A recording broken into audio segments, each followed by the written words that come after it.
Então, boa tarde a todos, bem-vindos aqui a esta quarta sessão das Career Conversations.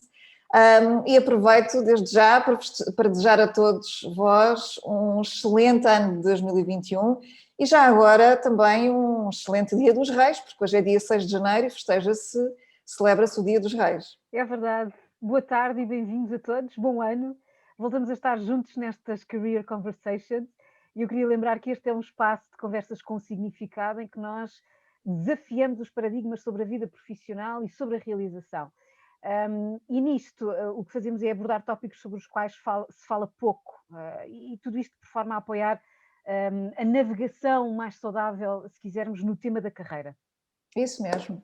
Então, alguns de vocês que aqui estão hoje já nos conhecem, a mim e à Paula, mas há outros que não. Por isso, dizer-vos que eu sou a Lourdes Monteiro, estou com a Paula Neves, nós colaboramos em conjunto no projeto Career Design, que eu fundei em 2014, estamos a entrar no ano 7 do projeto, e cujo grande propósito é apoiar as pessoas na conquista da realização profissional, e é sobre isso que nós falamos aqui nestas Career Conversations.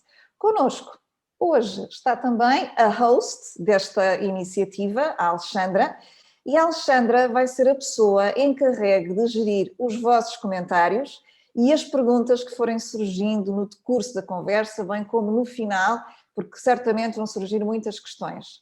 Por isso, vamos ouvir a voz da Alexandra ao longo e no final desta sessão, sempre que os vossos inputs requeiram a nossa atenção. Alexandra, passo-te a palavra para dares aqui algumas instruções aos nossos participantes. Olá a todos e antes de mais um feliz 2021, cheio de saúde e sucessos para todos. E para que a sessão de hoje também tenha sucesso, relembro só que mantenham as câmaras desligadas, bem como os microfones. No final da sessão vai haver um espaço para perguntas e respostas, onde poderão enviar as vossas respostas pelo chat, partilhá-las com todos ou, se por confidencialidade preferirem, enviem-nas diretamente para mim. E agora aproveitem a sessão. Excelente. Podem também ir colocando as vossas perguntas ao longo da sessão para não ficarem à espera do fim, porque é muito provável que durante o tempo em que nós estejamos a referir a algo que vos diga alguma coisa, surja aquela pergunta. Coloquem logo essa pergunta no chat que a Alexandra irá ficar encarregue depois de nos devolver. O tópico que nós vamos abordar hoje é o síndrome do impostor na gestão da carreira. E este é um tema muito presente na vida de todos nós. E o que é curioso, Lourdes, é que a maioria das pessoas desconhece isto. E, portanto, nós vamos abordar este tópico conversando sobre três aspectos em concreto. Primeiro, o que é o síndrome do impostor, como é que se manifesta. Em segundo lugar, quem é que sente este síndrome. E, em terceiro lugar, estratégias para lidar com este síndrome em diversas situações, nomeadamente perante novas funções, novos desafios ou, por exemplo, entrevistas de emprego. Isso. Então, eu sugiro começarmos já pela própria definição, porque, como tu disseste muito bem, a maior parte das pessoas até desconhece esta expressão, síndrome do impostor. O que é afinal este síndrome? Bem, este síndrome não é mais do que o conjunto de pensamentos que nós tendemos a ter e que nos leva a percepcionar que não seremos bem-sucedidos em algo que nos é importante, tendo em conta o que sabemos acerca de nós próprios. Nomeadamente, o quão inseguros, o quão ansiosos nos sentimos perante a situação e o desafio em causa. Sobrevalorizando o que no nosso entender nos falta para fazer face a essa situação e desvalorizando tudo o que possamos ter que nos apoie nessa resposta. Logo, por causa disso, nós acreditamos que a possibilidade de sucesso está reservada a outras pessoas, a alguém que seja mais confiante e que esteja mais preparado do que nós. Este síndrome surge nas nossas vidas quando nós sentimos que estamos perante um desafio, seja ele de natureza profissional ou seja ele de natureza pessoal. Sendo que nesta conversa o que nós vamos fazer é abordar apenas a perspectiva profissional por questões de tempo. Convém salientar que este síndrome tende a exacerbar-se quando nós nos comparamos com outros. E a verdade é que nós fazemos isso tantas vezes, não é, Lourdes? Sem dúvida. E ainda bem que mencionas esse aspecto, Paula, porque apercebo-me, pela experiência de acompanhamento, que temos esta forte tendência a de nos compararmos aos outros e de considerarmos, por defeito, que estarão sempre mais capacitados e que serão mais adequados do que nós para um determinado desafio. E o que é pertinente referir é que nós fazemos muitas vezes, ou tiramos muitas vezes esta conclusão, sem informação consistente, sem um fundamento verificado. E isso, em boa parte, é influenciado também pelo estímulo constante que temos de nos vender a nós próprios. Ou seja, o que é que eu quero dizer? Muitas vezes nós ouvimos dizer, temos que nos saber vender, não é? Que significa saber falar, mostrar as nossas qualidades, as competências, para convencermos os outros que somos a pessoa certa para o que tem que ser feito. E quando fazemos isso, de preferência ocultando aquilo que são as nossas fragilidades. O que é que acontece? Perante um desafio em que nós temos a fotografia completa de nós próprios, nós tendemos a sentir-nos inseguros, porque sabemos quais é que são as nossas dificuldades, as nossas limitações. Quando nós nos comparamos aos outros e ao processo de venda que os outros fazem de si próprios, inevitavelmente as outras pessoas parecem-nos infinitamente mais preparadas e competentes do que nós. Só que não. Porquê? Porque nós só estamos a ver uma parte da informação, que é aquela que os outros decidem partilhar e que deixa de fora as vulnerabilidades deles. E temos o exemplo disso nas redes sociais. Nós escolhemos partilhar nas redes sociais só a parte boa e positiva das nossas vidas. Há exceções, mas esta é a tendência. Parece que toda a gente tem vidas perfeitas e nós somos os únicos que temos vidas difíceis. É verdade. E isso basta irmos às redes sociais para termos esse sentimento, não é? E com esse teu exemplo, deixamos aqui já uma primeira recomendação, que é a importância de dosearmos a nossa exposição às redes sociais e, quando seguimos pessoas nas redes sociais, escolher seguir pessoas que se sintam confortáveis em partilhar as suas vulnerabilidades, não é? O seu lado B, que se mostrem tal como são. Eu posso partilhar um exemplo pessoal, Lourdes. Em determinado momento, pouco depois da minha entrada no mundo da facilitação visual, que é uma atividade que eu desenvolvo em paralelo aqui com o Career Redesign, na altura da pandemia, a pandemia obrigou ao cancelamento de todos os eventos presenciais. E em resposta a isto, os profissionais desta área, os meus colegas em todo o mundo, começaram a abraçar o desenho digital e a publicar os seus progressos no Instagram. E eu senti uma pressão enorme. Eu tinha acabado, estava a dar os meus primeiros passos no desenho em papel. Eu não venho de um background nem de desenho nem de ilustração, portanto, foi uma competência que eu tive que aprender. E agora era preciso dar um salto ainda maior e passar a desenhar no iPad ou no computador. E isto representava para mim toda uma nova competência que em nada me atraía. E ao perceber-me do efeito nefasto que as redes estavam a ter em mim, eu decidi afastar-me e focar-me naquilo que eu podia fazer com aquilo que já sabia fazer. Basicamente deixar de me comparar com os outros, que era aquilo que eu tinha que fazer. O que é certo é que eu consegui ter trabalhos de facilitação visual e esta decisão acabou por se revelar muito benéfica, porque eu já estava a considerar desistir, uma vez que começaram a surgir pensamentos de que não havia espaço para alguém, que estava a começar, que estava a dar os primeiros passos e, portanto, se já era difícil agora, para quem está a começar, pior ainda. A experiência que eu tenho hoje, e o final de 2020, demonstrou-me precisamente o contrário. Portanto, cuidado com as comparações e muito importante, mesmo muito importante, temos que nos focar naquilo que é possível fazer com o que temos. E, portanto, Lourdes, eu pergunto, para além de mim, quem é que da tua experiência também sente este síndrome? Olha, essa resposta é muito fácil. Todos nós, sem exceção. Todos sentimos esta insegurança que tu acabaste de partilhar, não é? No teu caso, e todos a sentimos em determinados momentos da nossa vida. E tipicamente esta insegurança, esta ansiedade e desconforto surgem em situações que tipicamente nos vão colocar em zona de desconforto. Ou seja, nós percepcionamos que o desafio que temos à nossa frente nos transporta para algo de novo, ou pelo menos novo em certa parte. E, portanto, tem ali uma componente de desconhecido e isso ativa as tais fragilidades que nós possamos sentir. Por exemplo, quando nos atribuem novas responsabilidades numa função, quando quando somos convidados para uma nova função, quando iniciamos no novo emprego. E olha, Paula, eu até aqui um bocadinho embalada pela tua partilha, não resisto a uma partilha também, aliás, a duas partilhas que me estavam aqui a vir quando te estava a ouvir. Uma sobre alguém que em tempos eu já acompanhei e uma outra mais pessoal, até relativa a mim. Então, começando aqui pela primeira partilha de alguém que eu já acompanhei.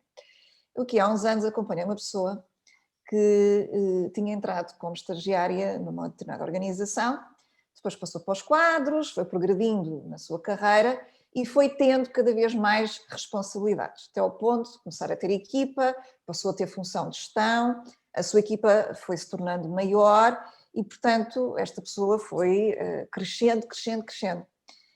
Esta pessoa tinha um síndrome de impostor fortíssimo. Em praticamente todas as sessões de trabalho que nós fazíamos, ela me dizia, assim meio em todo brincadeira, que tinha receio que um dia alguém descobrisse que ela era uma fraude. Eram exatamente estas as palavras que esta pessoa usava. Tinha medo que alguém descobrisse que ela era uma fraude. E contudo, esta pessoa tinha uma inteligência emocional e capacidades de gestão perfeitamente excepcionais. Só que era tolhida pelas suas inseguranças e colocava sistematicamente em causa as decisões que tomava, se estariam ou não adequadas, acertadas. Até que um dia, isso foi de tal maneira bloqueador para certos objetivos, que trabalhámos essa questão de frente, através de um conjunto de exercícios e de dinâmicas, em que esta pessoa teve que ir recolher evidências factuais e objetivas que envolviam o feedback de interlocutores na organização, e ela teria que fazer a ponte entre os desafios que ela já tinha tido e os impactos que recolheu do seu desempenho, bem como as competências e qualidades que usou para o efeito. Portanto, fazer esta ponte. Esse processo foi de tal maneira rico para esta pessoa que do síndrome do impostor passou para uma percepção praticamente oposta. E percebeu de repente que a organização, na verdade, já não tinha muito para lhe oferecer, por onde ela pudesse crescer. Portanto, ela tinha chegado ao beco sem saída, ela tinha feito a escalada toda que era possível da maneira que a organização existia. E, portanto, o que ela chamava na altura de fraude, e portanto isso foi a aprendizagem que a pessoa retirou, o que ela na altura chamava, se autotitulava de fraude, tinha a ver com o sentimento de desconforto que ela sentia, inerente ao processo de crescimento que estava a ter e que tinha sido até ali muito, muito, muito intenso. Por isso, cada vez que a organização lhe dava um desafio, ela automaticamente questionava-se, mas será que eu sou capaz disto? E sem dúvida que era, Sem dúvida como que ela era. própria chegou à conclusão. E é preciso verbalizar de forma transparente que o desenvolvimento e o crescimento têm tanto de estimulante como de desconfortável.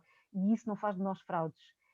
Eu diria que é fundamental saber reconhecer que temos dores de crescimento, quais é que são essas dores, e ter estratégias para navegar nesse crescimento, como por exemplo pedir ajuda, pedir feedback, identificar competências que precisamos de reforçar e reforçar essas mesmas competências. Isso mesmo, porque crescer traz esforço. Nós às vezes achamos que o crescimento e o desenvolvimento é tipo autoestrada, não é? É sempre em frente do caminho. Não, não é. Implica mesmo esforço, implica adaptação, implica método, implica desenvolver novos recursos em nós. Mas é exatamente a superação dos vários obstáculos que nos vai fazendo sentir cada vez que somos mais capazes ao longo do tempo. Mas então, eu há pouco, quando estava a ouvir, referi que me surgiram dois exemplos, um deles é este que eu acabei de partilhar e o outro tem a ver, falta a minha partilha mais pessoal, seguindo aqui o teu exemplo. É que eu própria já senti várias vezes este síndrome, porque todos nós sofremos deste síndrome. E há 3 momentos muito fortes para mim em que foi completamente visível essa constatação.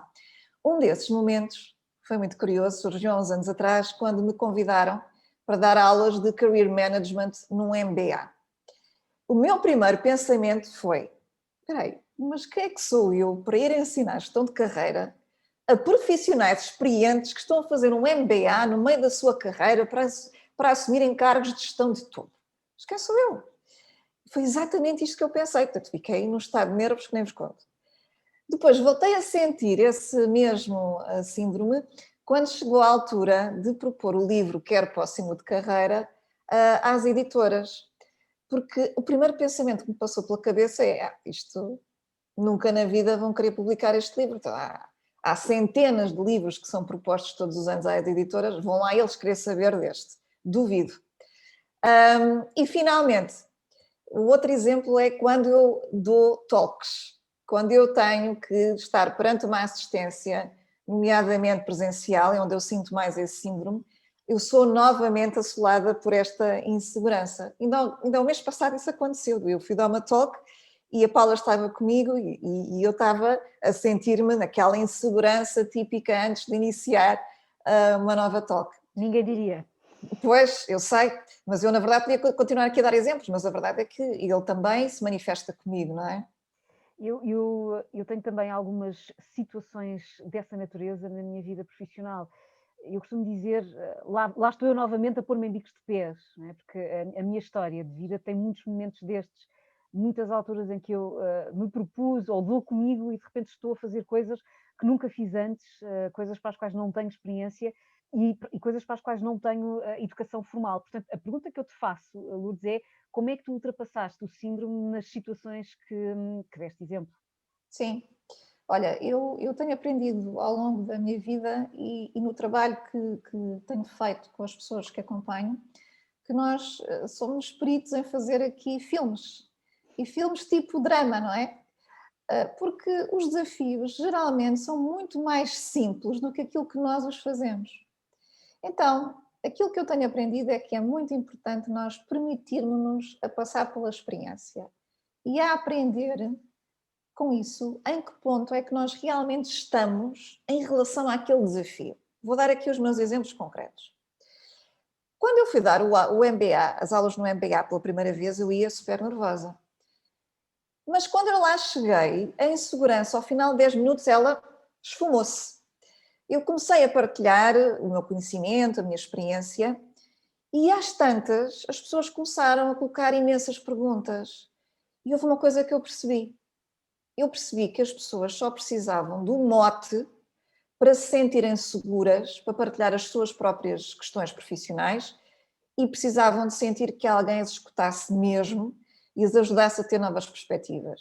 E eu sabia fazer isso. E além disso, tinha resposta para as perguntas todas que as pessoas me colocaram. Mas o que é curioso é que eu não sabia que tinha essas respostas. Eu fiquei a saber.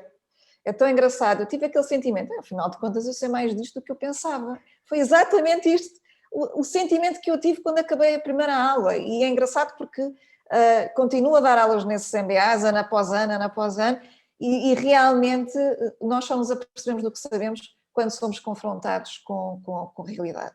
E, portanto, eu permiti-me a fazer aquilo mesmo estando nervosa, mesmo estando com medo. Depois posso dar também o exemplo do livro, não é? O livro, é verdade que há centenas de livros que são propostos anualmente às editoras e eu pensei assim, bem, o que é que depende de mim nesta equação? O que depende de mim é apresentar o projeto e tomar uma decisão em função da reação. Se toda a gente disser que não, então é porque não é o momento para publicar este livro, porque eu tinha decidido que não ia fazer a publicação própria, queria que fosse uma editora. E, portanto, eu fui com esse mindset de aprendizagem. Olha, se as editoras me disserem que não, é porque não é o momento. E foi muito interessante, porque, claro, recebi imensos nãos, claro, faz parte, mas duas editoras disseram-me que sim. E, de repente, tive que escolher, coisa que nunca me passou pela cabeça, não é? Quer dizer, ter que escolher com qual editora é que ia publicar. E, portanto, permiti-me a fazer a experiência e a aprender o que tinha para aprender. A outra, e finalmente, nas talks, e nas apresentações em público, como é que eu normalmente lido com o síndrome do impostor? Eu sei que não parece, mas eu sou uma pessoa introvertida. Eu não gosto nada de estar no centro das atenções. E então fico sempre um bocado desconfortável de ter as pessoas focadas em mim, olhar para mim. E arranjei, com os meus anos de experiência na área da formação, arranjei uma estratégia que me ajuda muito, que é um pensamento, na verdade, que é este. Pode haver alguém que vai estar naquela audiência que, ao ouvir uma frase, uma partilha que eu vou fazer, pode fazer uma grande diferença na sua vida. E, portanto, vale a pena eu sentir este desconforto, porque poderá ser o conforto de alguém. E esse meu pensamento já foi confirmado muitas vezes, porque as pessoas têm imensa generosidade de me escrever, de me enviar feedback, de me dizerem aquela parte que foi tocante para elas e que lhe fez lá uma luz no seu pensamento. E, portanto, eu hoje sei que isso tendencialmente acontece. E então eu lembro-me disso. E prefiro estar desconfortável e ter a possibilidade de dar isso às pessoas do que ficar na minha zona de conforto. Então isso ajuda-me a superar este síndrome. Olha, não imaginas a importância de estares a partilhar isso, porque eu que trabalho contigo não fazia ideia, lá está, tu pareces tão confiante no que estás a fazer, nunca me passaria pela cabeça as dificuldades que estão nos bastidores. Pois é verdade. E é engraçado porque o que está a acontecer contigo e comigo acontece com todos nós, que é, nós achamos que se nota imenso, que estamos nervosos e que nos sentimos impostores. Do outro lado, a maior parte das pessoas não faz a mais pequena ideia que aquela pessoa, que nós, estamos a passar por isso. E isso até me faz lembrar aqui o caso de uma pessoa que nós acompanhámos recentemente, aliás, na última edição do Acelerador Career Design, que é um processo de acompanhamento em pequeno grupo. E esta pessoa referia a propósito de um exercício que nós pedimos, um exercício de feedback, em que nós solicitássemos que pedissem feedback a colegas, chefes, clientes, e no caso desta pessoa, as pessoas referiram o seu lado confiante e determinado na resolução de problemas. Todas as pessoas referiram isto. E esta participante dizia que não se sentia nada assim, que até parecia que não estavam a falar dela.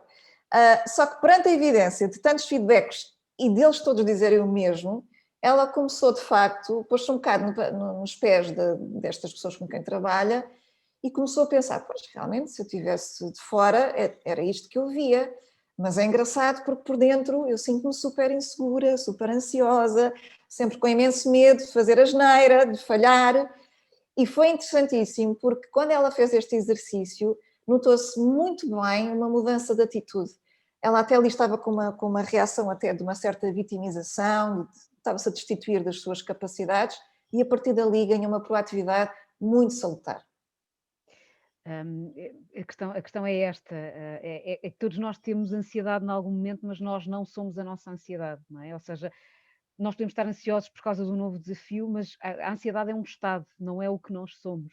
Deixa-me só, tenho aqui uma mensagem da Teresa a dizer que se ouve, que o meu microfone não se ouve muito bem, deem-me feedback se está um bocadinho melhor agora. Eu estou a ouvir bem. Portanto, esta ideia é importante. Todos nós sentiremos ansiedade em vários momentos da nossa vida, nós não somos a nossa ansiedade, a ansiedade é um estado. E eu aproveito para reforçar que muitas das pessoas que nós percepcionamos terem sucesso nas suas vidas sentem esta sensação de serem impostoras. Aliás, viu-se agora neste nosso exemplo e trabalhamos juntas. Nós vamos partilhar convosco 2 TED Talks sobre o tema. E nessas conferências são referidos 2 exemplos conhecidos. Um deles é o de Albert Einstein e o outro é o do Belmiro de Azevedo, do engenheiro Belmiro de Azevedo, o que significa que o síndrome de impostor não desaparece com o sucesso, ele faz parte da nossa natureza humana. Aliás, nessas TEDs que nós vamos partilhar, há um dos oradores que diz que com o sucesso o síndrome até tende a intensificar-se, portanto não desaparece de todo. Mas é mesmo importante nós falarmos deste tema abertamente e lembrarmos de que todos nós sofremos deste síndrome, e por isso é que nós escolhemos este tema para hoje, porque convém nós termos presente que todos nós, todos, temos medos e temos inseguranças. E é isso que nos une enquanto seres humanos. E eu aqui não resisto a partilhar uma metáfora de alguém que eu admiro imenso, que é o Alain de Botton, que é o fundador da The School of Life, uma escola para a inteligência emocional, e não resisto a partilhar a metáfora que ele usa quando fala deste síndrome. Então, ele diz, bem, todos nós vamos à casa de banho, certo? E contudo, nunca nenhum de nós consegue imaginar esse lado nas pessoas que admira, verdade? Completamente. Então, isto para dizer que todos temos o mesmo tipo de emoções, independentemente do status, da função, do sucesso que nós temos, que é o mesmo que dizer que todos vamos à casa de banho, parafraseando Alain de Botton. Completamente. E não pensamos nisso, de facto. O que é chave é que toda esta ansiedade e este síndrome não nos bloqueie. E quando é que nós sabemos que isso está a acontecer?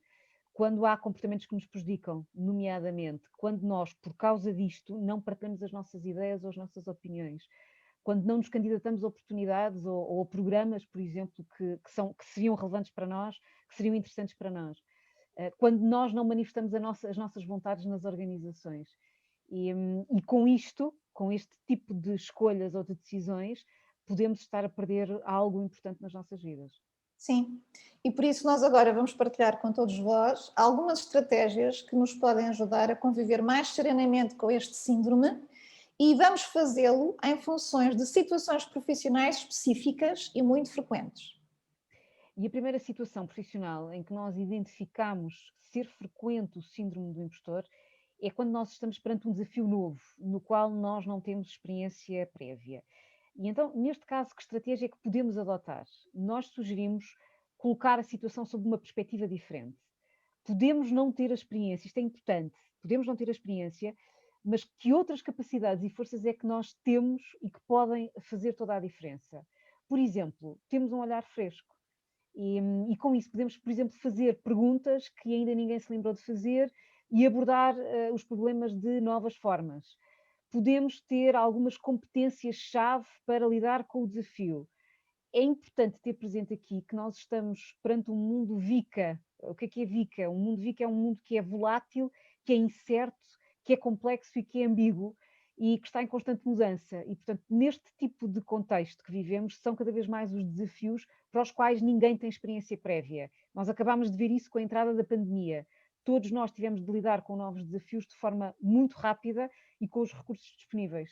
Exatamente, e em tempo recorde, não é? Porque foi tão rápida a adaptação e claro que isso colocou imensa pressão. Mas complementando aqui com o que tu acabaste de dizer, nós também podemos encontrar uma estratégia para lidar com os desafios novos, que é focar-nos no que nós podemos aprender da situação. Isto porque a maior parte de nós traz aquele mindset do desempenho e do resultado. E, portanto, quando nós avaliamos só o resultado, tendemos a pensar no que é que pode falhar, em que medida é que posso estar desadequado ou desadequada à situação.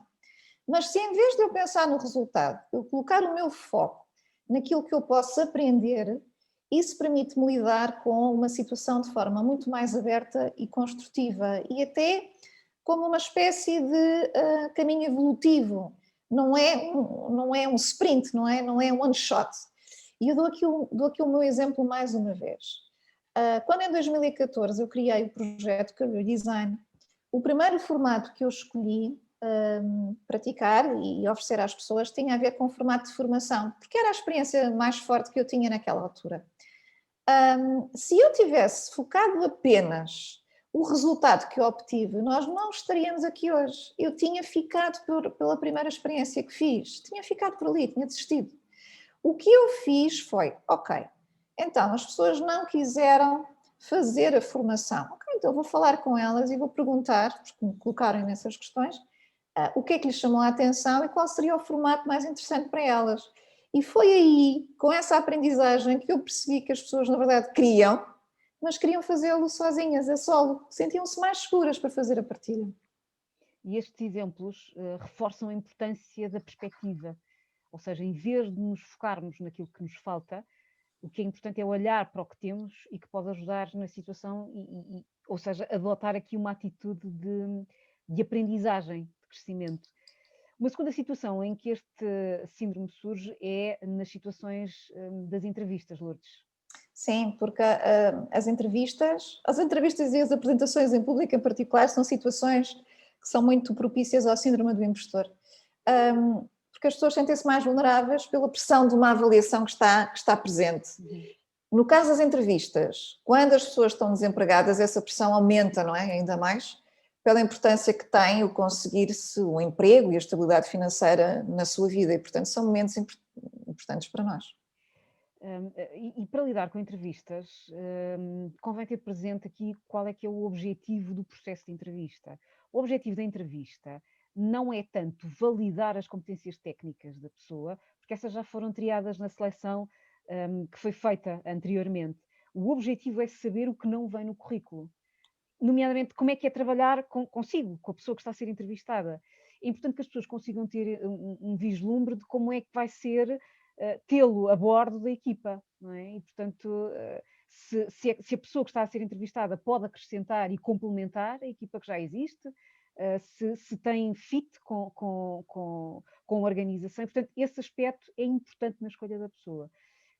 Nós queremos ainda dar uma recomendação muito simples, mas que pode parecer, eu diria, surpreendente e que nos vem de uma investigadora social da Universidade de Harvard que se chama Amy Cuddy e que alguns de vós poderão já conhecer.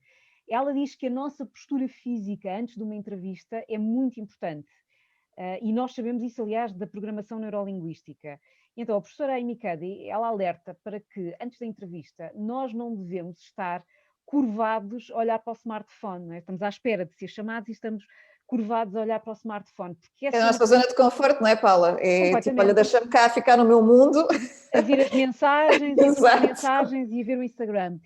Porquê? Porque esta é uma posição física que transmite ao cérebro a sensação de falta de poder e de fragilidade. Pelo contrário, nós devemos adotar aquilo que ela chama uma power pose, ou seja, uma postura de peito aberto.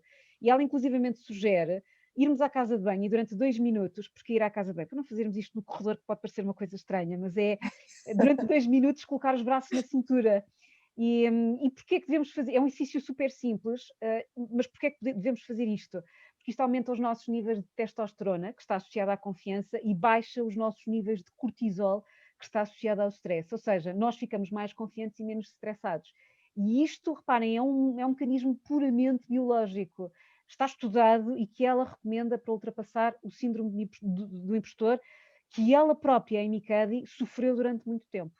Ela tem uma TED Talk maravilhosa que eu recomendo toda a gente que veja, porque de facto ela é uma investigadora de referência e tem uma história pessoal incrível. E é uma história pessoal que a levou para investigar o próprio problema que ela tem. Ainda em relação às entrevistas, há aqui mais uma recomendação que pode ser importante para dominar este síndrome, que é a importância de nós irmos aprendendo pela prática. Ou seja, encarar a entrevista como uma oportunidade para se aprender mais sobre o mercado, sobre a necessidade da empresa, mas também sobre nós próprios, porque quando nós estamos em entrevistas, nós sentimos mais confortáveis a responder a umas coisas e menos a outras. E é importante nós irmos estando atentos a isso, para irmos integrando coisas novas e diferentes para as entrevistas seguintes. Também ajuda muito ter presente que conseguir uma nova oportunidade à primeira tentativa é estatisticamente improvável, ok? E essa perspectiva reduz a pressão e lá está, em vez de olharmos as coisas como isto é uma oportunidade única, pensar, não, isto é um caminho que eu estou a fazer, é um caminho evolutivo. Isso ajuda a diminuir a pressão e o estado de ansiedade. Este é, de resto, um aspecto que nós trabalhamos muito com as pessoas que acompanhamos. Muitas já não vão a uma entrevista há 10 anos, há 20 anos, e esse passo, acreditem, pode se tornar muito assustador quando nós, já há muitos anos, que não vamos ao mercado de trabalho perceber como é que as coisas estão. Mas com esta perspectiva de ir com atitude de aprendizagem, perceber o que é que eu quero e o que é que eu não quero, perceber como é que as outras empresas falam do assunto, é muito interessante, resulta, e inclusivamente não é nada raro as pessoas devolverem-nos feedback dizendo que tiveram experiências de entrevista muito agradáveis, aprenderam imenso, foi muito rico, e com a cereja no topo do bolo, que é muitas vezes confirmam as ideias que estas pessoas têm acerca do que é que deveria ser adequado nas empresas onde elas estão, onde estiveram, no caso de estarem desempregados. Portanto, ir com uma atitude de aprender pela prática, cruzar o que eu sei com o que acontece lá fora, pode ser muito construtivo. E, finalmente, uma quarta estratégia que queríamos recomendar aqui tem a ver com formas de acalmar os nervos. Nós já dissemos aqui que nós não somos os nossos medos, nós não somos a nossa ansiedade. E uma das formas de ultrapassar estes estados circunstanciais de ansiedade pode ser fazer um exercício de respiração profunda e dar um passeio. Isto permite dar um foco ao cérebro, fixar, ou, por exemplo, fazer isto, fixar o nome de todas as pessoas que encontro até chegar à entrevista. Isto permite-nos desviar o foco de nós e colocar o foco na necessidade, naquilo que está a acontecer neste momento. E, portanto, fazer perguntas sobre as necessidades da organização, compreender os desafios e estabelecer pontos com o que é que já foi vivido no passado. isto permite-me posicionar na entrevista de uma forma completamente diferente. Sim, E, portanto, isto sim. ajuda a fazer links com aquilo que eu já vivi no passado e que pode ajudar a lidar com situações que estejam próximas desta. Pode ser útil, não é? Pode ser relevante para quem está do outro lado. Claramente. Aliás, essa sempre foi a estratégia que eu usei, quer em entrevistas, quer em apresentações, quer até em informações. E é muito engraçado, porque quando nós começamos a fazer perguntas aos outros, até nos esquecemos de nós e começamos a envolver-nos muito, não é? E partilhar experiências, e então às tantas as coisas tornam-se muito mais saudáveis, muito mais interessantes. Então, em jeito de Sim. Lourdes e Paula, aqui ainda não fugindo aqui do tópico das entrevistas, temos aqui uma pergunta pertinente na sequência. Como pedir feedback após a entrevista e se mesmo não ficando na posição, devemos fazê-lo? Sim. Essa pergunta é excelente. Até porque nós em Portugal não temos uma prática, com grande pena, no meu entender, não existe a prática instituída de dar feedback aos candidatos, feedback construtivo, não é? Porque é que a pessoa foi escolhida ou porque é que a pessoa não foi escolhida. Mas isso não é uma prática que exista por parte das entidades recrutadoras e por parte das empresas que estão a recrutar, mas é uma prática que nós individualmente podemos e devemos fazer, sempre de uma forma cordial. Geralmente, quando nós estamos em processos, é-nos dito que nos vão dar uma resposta até mais ou menos a data X. Passada essa data, na ausência de resposta, um telefonema, um e-mail, em que cordialmente se faz a ponte com esse prazo que nos foi dado, não é? Estou a contactar para saber qual foi então o parecer relativamente aqui ao processo em que estive envolvido e já agora, se fui escolhido ou não, o que é que se destacou pela positiva e o que é que fez optarem por outra, caso não tenha sido escolhido, o que é que fez optar por outras pessoas. Porque nós às vezes, nos processos de entrevista, acontece uma coisa que é importante. Se nós participamos de vários processos e nesses processos todos não somos a pessoa escolhida, isso às vezes vai afetar a nossa autoconfiança para processos posteriores. Porque começamos a achar que temos um problema. Porquê é que eu não sou escolhido? E eu queria vos dizer que um processo de recrutamento tem lá dentro muitas variáveis que não dependem de nós e que não têm muitas vezes a ver connosco, ok? Muitas vezes um processo de recrutamento que começa acaba por não escolher ninguém. É no lado a meio do caminho. Isto não é raro acontecer. A empresa muda de ideias e decide fazer um recrutamento interno, desiste do recrutamento externo. Por outro lado, se em 3 candidatos eu não sou a pessoa escolhida, isso não quer dizer que eu tenho um problema, quer dizer é que o estilo de pessoa que eu procuro para a organização, e tendo em conta a equipa que eu tenho, o fit, pode ser maior com um estilo de pessoa diferente de mim. Isso não quer dizer que eu tenha um problema, quer dizer é que aquela relação não será a relação mais adequada, mais funcional para ambas as partes e, portanto, o grande desafio aqui é nós não pessoalizarmos a experiência e termos presente que há mesmo muitas variáveis no processo de recrutamento e que nós nem imaginamos. E, portanto, o que chega até nós é se somos escolhidos ou não, mas isso é muito redutor. Lá nos bastidores há muito mais coisas a acontecer. O que é importante? É fundamental que nós criemos uma boa impressão, isto quer dizer sejamos honestos e transparentes, e, por outro lado, estejamos atentos à forma como nos sentimos nas interações com quem esteve do outro lado. Porque quando essas experiências são positivas, não é raro a ficar registro na organização e mais tarde a pessoa voltar a ser contactada. Okay? Portanto, tudo isto conta, portanto, não pessoalizar. Tá? Acredito que respondi à pergunta da Alexandra. Alexandra, vamos já dar aqui espaço a todos os comentários e perguntas. Vou só aqui concluir para também arrumar mais as ideias do que nós falamos. Portanto, há aqui, em síntese, situações em que o síndrome do impostor dá o ar da sua graça e nós falámos de 2 em particular, novos desafios e entrevistas, e de como podemos lidar com elas. Portanto, no caso dos novos desafios, quando nós vamos assumir algo novo e desconhecido, colocar em perspectiva e focarmos não no resultado, mas naquilo que nós já temos, que nos pode ajudar a responder ao desafio e na aprendizagem que podemos vir a fazer sobre nós próprios para nos ajudar a dar uma resposta salutar. Portanto, isto é absolutamente vital. Em relação às entrevistas, várias opções. Ter presente que o objetivo da entrevista é, lá está, perceber como é que quem está na organização se sente a trabalhar connosco e nós com a organização. Isto é uma avaliação para os dois lados, não é uma avaliação unilateral, nós não estamos à espera de ser escolhidos, nós também escolhemos. Atenção a isso, ok? Isto é quase, eu gosto de fazer o paralelismo das entrevistas com os casamentos, não é? Aqui, na época medieval, os casamentos eram combinados, não é? Nós éramos escolhidos para casar, escolhidas, neste caso, mulheres, para casar com alguém. E transportamos isso para as entrevistas hoje em dia, que é, eu vou ser escolhido. Não. Nós, tem que ser recíproco, nós escolhemos, nós avaliamos quem está do outro lado. Isto por um lado. Por outro lado, a sugestão que a Paula deu, que é muito pertinente, que é adotar posturas físicas que nos levem a estados de possibilidade. E, portanto, em vez de irmos todos dobrados, não é? Olhar para baixo, que nos faz sentir miseráveis, uma postura de peito aberto, sorriso nos lábios, porque isso estimula a nossa confiança. Por outro lado, aproveitar as entrevistas para conhecer a fundo o que é que está a acontecer no mercado de trabalho, aprender ao máximo e também percebermos o que é que nos está a estimular nesse processo. E, finalmente, acalmar os estados de ansiedade, dando um foco ao cérebro, não é?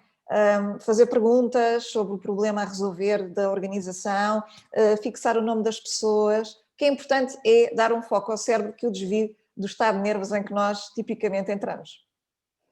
Em suma, nós podemos dizer aqui então que o síndrome de impostor acontece com todos nós, quando queremos alcançar alguma coisa que é importante, mas que nos coloca na nossa zona de desconforto. Nos aceleradores de Career Redesign, o síndrome do impostor, deixem-me dizer-vos, está sempre presente. Porquê? Porque na fase em que nós propomos às pessoas, aos nossos participantes, que identifiquem cenários, as pessoas focam-se imediatamente naquilo que não têm e desvalorizam aquilo que têm. Portanto, quando assim é, as pessoas tiram conclusões enviesadas sem estarem a confirmar qualquer tipo de pressuposto. E, portanto, nós, nestes contextos, nós incentivamos sempre a recolher mais informações, que é para podermos depois analisar de uma forma mais assertiva o ponto de partida antes de os nossos participantes se porem a realizar investimentos desnecessários ou pior ainda, desistirem sequer antes de começar. É, porque esse é o perigo. O perigo do síndrome do impostor é que nós ainda nem sequer tentamos nada e já estamos a desistir, não é? Portanto, ficamos sempre no mesmo sítio. Então, nós estamos aqui a fechar para vos darmos agora espaço para as perguntas e comentários e dizer-vos só que, como é habitual, para quem se registou e assistiu a esta Career Conversation, temos o benefício que é poderem partilhar através de um formulário que vos vai ser enviado a vossa situação profissional de forma pormenorizada e nós iremos dar feedback personalizado. Mas atenção, isto só é válido para quem responder até ao dia 10 de janeiro. E porquê? Porque eu e a Paula reservamos sempre um dia para darmos a máxima atenção à vossa partilha e podermos enviar um feedback em qualidade que pode ser muito diverso, dependendo da situação pela qual estejam a passar hoje. Neste caso aqui, desta Career Conversation, nós preparámos, até por ser início do ano, não é? E a nossa intenção é trazer sempre novas surpresas a cada edição, a cada sessão da Career Conversation. Preparámos mais uma surpresa. E vão também receber no vosso e-mail, para além da gravação desta sessão, das TEDs, do formulário para partilharem a vossa situação, vão receber um exercício que podem aplicar a vocês próprios e que diz respeito a este tema do síndrome do impostor. Tenho a certeza que vos vai ajudar a criar mais consciência e perspectiva sobre a gestão neste tópico na vossa vida. Portanto, certeza absoluta que vos vai ser muito útil. Uma excelente forma de começarmos o ano. Queremos abrir as questões às pessoas, são bem-vindos todos os comentários e o feedback que possam e queiram dar-nos a esta iniciativa e portanto, tal como a Alexandra já mencionou, coloquem as questões no chat. Se a confidencialidade for um tema, enviem-nas para a Alexandra, para a nossa Career Conversation Host, e nós sabemos que este ponto por vezes é sensível. Alexandra. Temos perguntas? Para começar aqui, a primeira questão que temos foi abordada em relação ao tópico das redes sociais. a questão é se é possível lançar uma carreira sem acesso ou sem apoio às redes sociais nos dias que correm, dado que é essencial divulgar a marca, que estratégias poderiam sugerir para lançar uma marca sem recurso às redes sociais? Esta pergunta é daquelas difíceis de responder. Bem, eu vou ser muito honesta, vou dar a minha opinião e que é fruto da experiência de trabalho que eu tenho e de ter uma marca própria, mas também fruto do trabalho de acompanhamento, porque para além de trabalhar carreira, eu trabalho mentoring de negócio de muitos empreendedores. E, portanto, o que acontece? É possível termos um negócio e uma marca sem redes sociais. E eu sou o exemplo número 1. Eu só comecei a ter redes sociais em 2018, quando lancei o livro. Até lá, fiz todo o meu projeto sem redes sociais. E, portanto, é possível. Do que é que depende? De onde é que deve vir o critério de termos ou não, utilizarmos ou não as redes sociais como um canal de visibilidade e de comunicação? Depende onde é que estão as pessoas a quem queremos chegar. E muitas vezes as pessoas a quem queremos chegar não estão nas redes sociais. Porque, ao contrário do que se possa pensar, nem todas as pessoas estão aí, nem todas as pessoas usam redes sociais, ok? E, portanto, a questão que é fundamental, antes de se decidir qual é o canal de comunicação, o primeiro aspecto a ter presente é quem são ou quem é exatamente a pessoa tipo, o cliente tipo a quem eu quero chegar. Aonde é que ele procura informação para resolver um problema? E em função disso é que se definem os canais de comunicação. Não se deve partir à cabeça do pressuposto que temos de estar nas redes sociais. E vou já explicar porquê. Porque, e eu já assisti isto inúmeras vezes, as redes sociais têm um potencial de dispersão incrível. Porque se nós entramos nas redes sociais, nós nunca mais de lá saímos. Porque se vamos atrás da receita do que é preciso fazer no Instagram, e no Facebook, e no YouTube, e no LinkedIn, bem, de repente... Tem que ser alimentadas, não é? Tem que ser alimentadas com consistência, com um plano de comunicação, etc. Tal e qual. Portanto, redes sociais e gestão de redes sociais, desculpem-me, isso é uma profissão per si. Se aquilo que é a minha proposta de valor não é gerir redes sociais, é outra coisa, então a minha recomendação é foquem-se nisso e peçam ajuda a alguém para gerir as vossas redes sociais. Vão ter infinitamente mais sucesso. Aliás, na minha classe de trabalho, portanto eu faço parte da classe dos formadores, coaches e mentors, muitas das pessoas falham no seu negócio porque querem fazer tudo. Querem ser coaches, querem ser gestores de redes sociais e não percebem nada do assunto. Portanto, cuidado com estas ideias que às vezes circulam por aí. Nós também, há pouco, quando mencionámos a questão das redes sociais, embora a pergunta seja um bocadinho diferente disso que eu vou dizer, quando nós mencionámos, nós o que sugerimos foi fazer um detox quando sentimos que estamos a sentir-nos demasiado esmagados com o conteúdo que estamos a receber das redes sociais, e nomeadamente em relação a esta questão de síndrome de impostor. Portanto, redes sociais, sim, com conta, peso e medida, e temos que ter aqui quase como um barómetro interno para perceber se já estamos a ser sugados pelas redes sociais ou se estamos a utilizá-las de uma forma produtiva para divulgar um negócio, para fazer um post, etc. E como parte de uma estratégia mais global de desenvolvimento e de lançamento de uma marca. E sim, claro que é possível lançar. O passo-a-palavra é importantíssimo no crescimento. O crescimento orgânico, se quisermos, é importantíssimo. Alexandra, mais perguntas? Não temos aqui mais nenhuma pergunta. Ok. Portanto, fomos tão esclarecedoras que ninguém tem perguntas. Não, está a chegar. Estão a chegar. Ora bem. Ok, temos aqui uma pergunta focada nas estratégias para relaxar. Quais serão as estratégias que podem ajudar a necessidade de relaxar em situações de ansiedade quando já deixamos chegar a um nível de stress elevado? Lourdes, se me permites, queria dar aqui alguns inputs e depois Claro que sim. E tu adicionarás também com base na tua experiência. É importante lembrarmos aqui uma coisa, que é quando nós estamos em stress e ansiedade, é voltar a este ponto. Isto para mim foi um grande insight.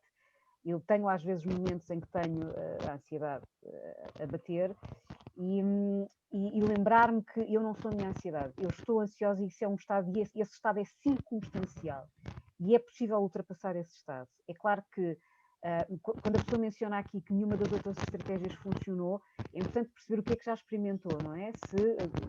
Eu podia sugerir aqui as convencionais, fazer mindfulness, ou se não quiser fazer meditação, porque está muito conotada com a espiritualidade, mas sem dúvida a meditação, o mindfulness, e há muitos exercícios de mindfulness guiados que podem ajudar. Há outras coisas que as pessoas podem fazer e que estão disponíveis, há muitos recursos disponíveis, eu diria online. Esta ideia de... eu lembro-me de uma altura em que eu costumava dizer à minha filha, olha, eu vou sair para passear o cão. Só que o meu cão já tinha morrido e eu já não tinha cão. E, portanto, o passear o cão era uma metáfora, porque eu, de facto, ia fazer exatamente o mesmo percurso que eu fazia quando ia passear. E como isso evocava em mim uma lembrança muito prazerosa, que era de um animal, porque nutria um grande afeto, eu de vez em quando saía para apanhar ar e para passear o cão. Portanto, ainda faço isso às vezes, quando também preciso de ter ideias novas. Paula, o teu microfone está com interferências quando tocas no fio, tenta não tocar, por favor. Credo.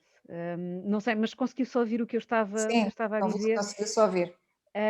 Claro que há aqui outro tipo de estratégia. É importante perceber o que é que a pessoa já fez, não é? E, portanto, há outro tipo de estratégias ligadas obviamente, o exercício físico é muito importante, porque sempre que nós estamos focados em fazer exercício físico, o exercício físico tira-nos da mente. E, portanto, tudo aquilo que nos faça sair da nossa cabeça e entrar numa atividade muito concreta, como é o caso de qualquer tipo de exercício físico, fazer voluntariado, por exemplo, quando eu estou focada em ajudar outras pessoas, ou quando eu estou focada em fazer alguma coisa muito concreta e eu não estou dentro da minha cabeça. E podíamos estar aqui a discutir uma série de outras luzes, não sei se tem... Vou só complementar as perguntas. Olha, é assim, todas essas estratégias que a Paula deu são excelentes, são estratégias que devem ser cultivadas de uma forma sistemática. Eu percebi que de alguma maneira esta pessoa também nos estaria a perguntar de uma perspectiva pontual, ou seja, acabou de passar por uma situação estressante e agora tem que se equilibrar. Bem, a primeira coisa que pode fazer é um exercício de respiração.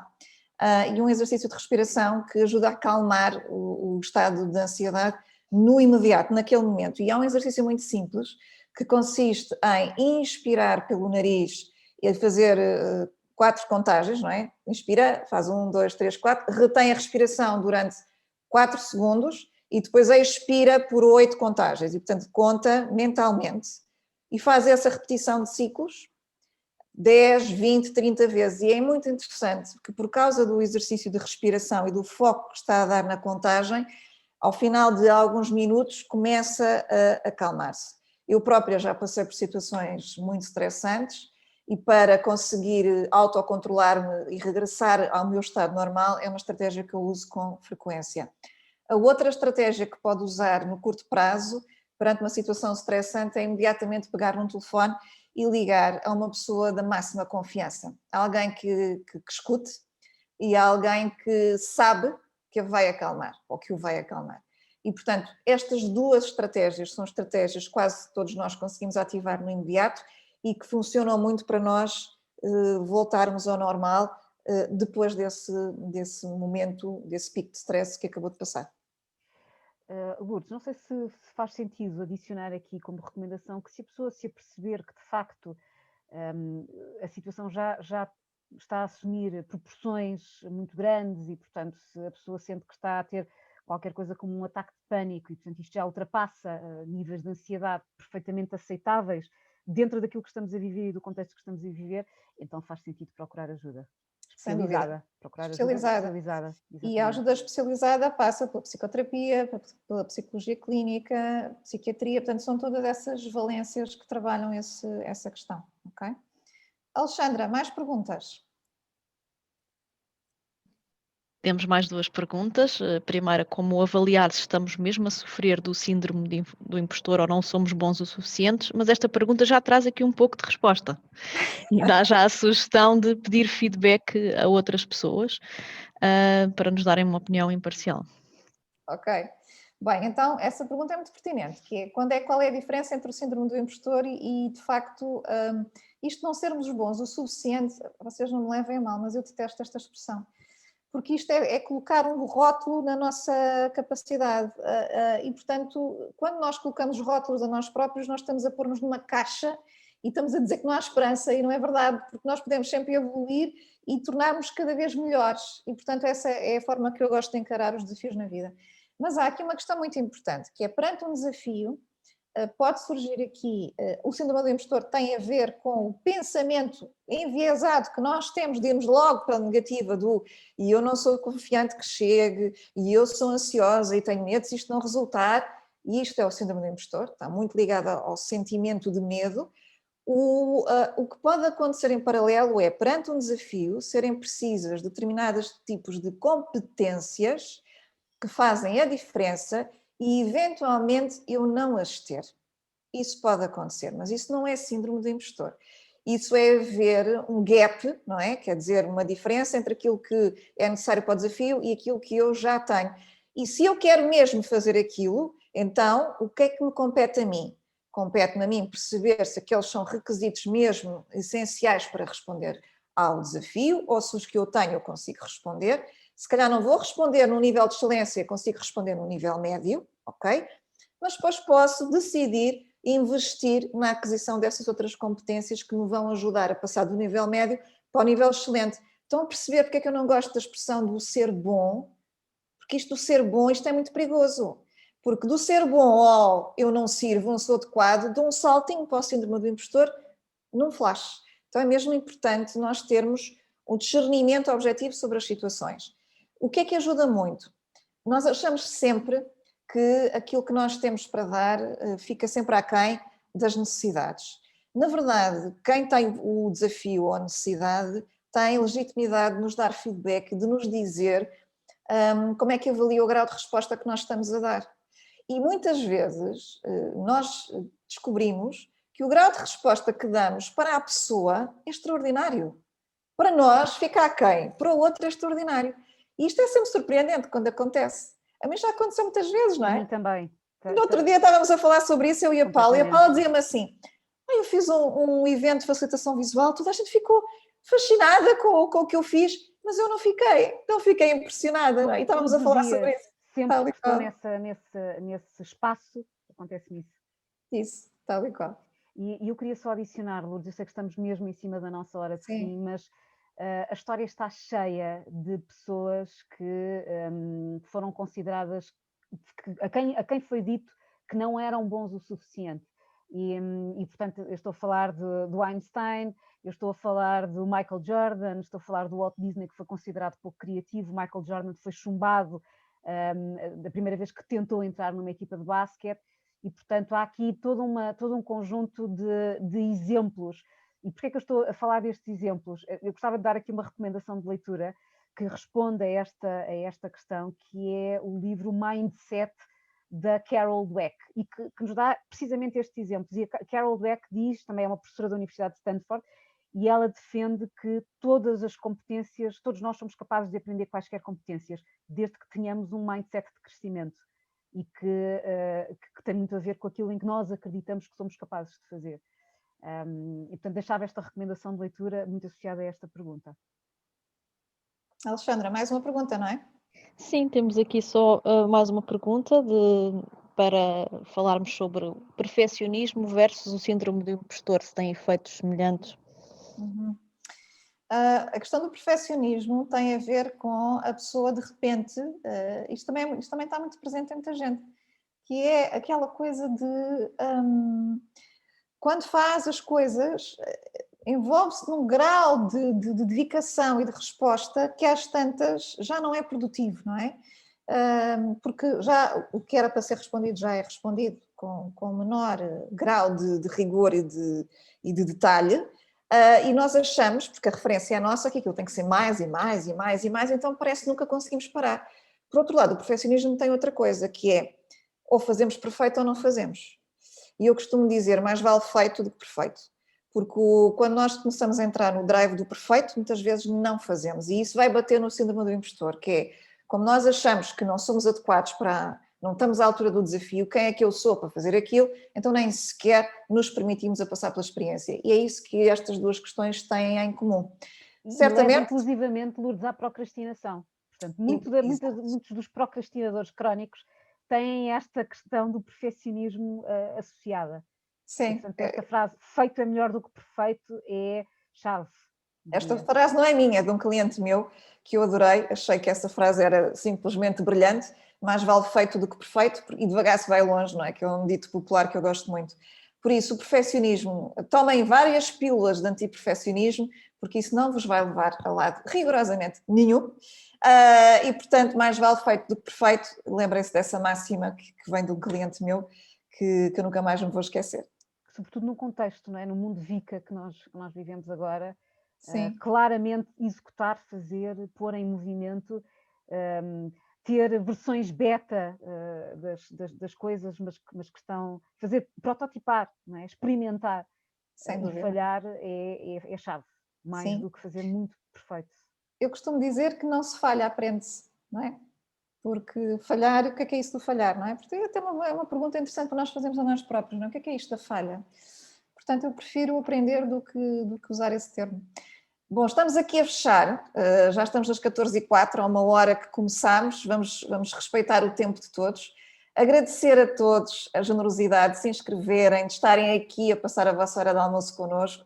Foi um prazer, mais uma vez, esta comunidade está a crescer. Passem palavra, digam a colegas, a amigos para virem também, para trazerem perguntas, porque é precisamente no momento em que vocês colocam os vossos comentários e as vossas perguntas que levamos os temas mais longe. E a vossa pergunta é a pergunta que alguém que está aqui não está a fazer, mas que está mortinho para.